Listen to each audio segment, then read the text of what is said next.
Chers amis, bonjour. Nous sommes aujourd'hui samedi saint et nous poursuivons notre route vers Pâques.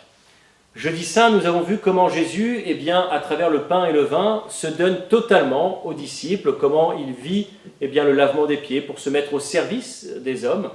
Vendredi saint, nous avons vu la mort du Christ et comment le Christ est mort sur la croix en pardonnant à ses bourreaux, en pardonnant aussi à tous les hommes, parce que c'était nos péchés qu'il portait.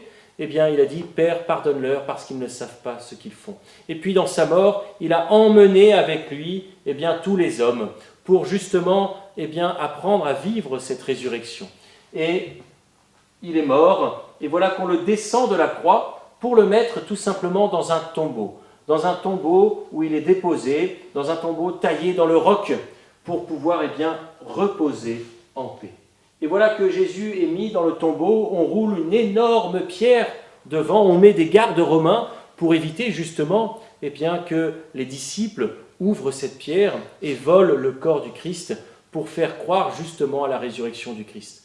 Et voilà que Marie, sa mère, accompagnée aussi de Marie-Madeleine, Marie, mère de Jacques et de José, Marie Salomé, voilà qu'elles sont là devant le tombeau en regardant cette pierre qui est roulée et qui est mise devant le tombeau.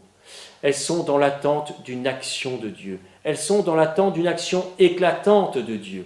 Et voilà comment nous pouvons vivre notre samedi saint, dans cette attente de la résurrection, dans ce désir de la résurrection. Et pour cela, le samedi saint est un jour de silence, un grand silence où le chrétien ferme les yeux et médite la mort du Christ, ferme les yeux et médite ce que le Christ a vécu pour lui.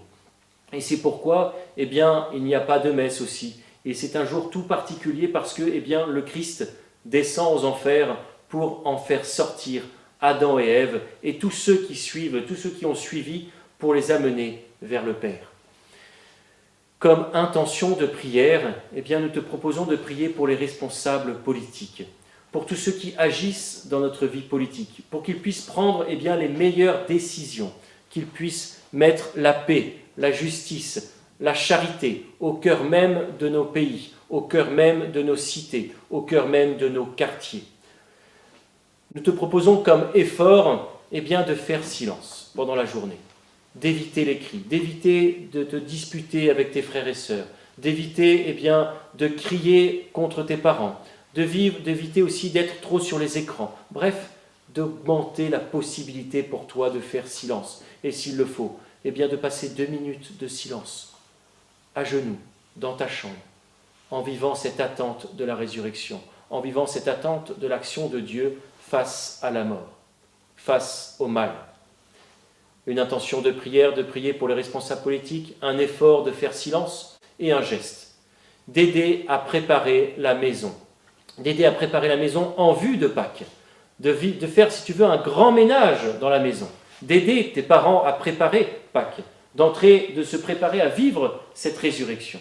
Et pour cela aussi, nous t'invitons ce soir de mettre une bougie devant la croix que tu as dévoilée, de mettre une bougie tout simplement comme le cierge pascal qui sera allumé ce soir à la vigile pascale, à la veillée pascale avec tous les prêtres, d'allumer cette bougie et à chaque fois que tu passeras devant la croix dans la journée, de poursuivre ces moments de silence face à la croix, ou ces inclinations profondes face à la croix, pour vénérer cette croix à travers laquelle le Seigneur n'a qu'un désir, te transmettre son amour, à travers lequel le Seigneur n'a qu'un désir, te donner la vie et la vraie vie, la vie éternelle.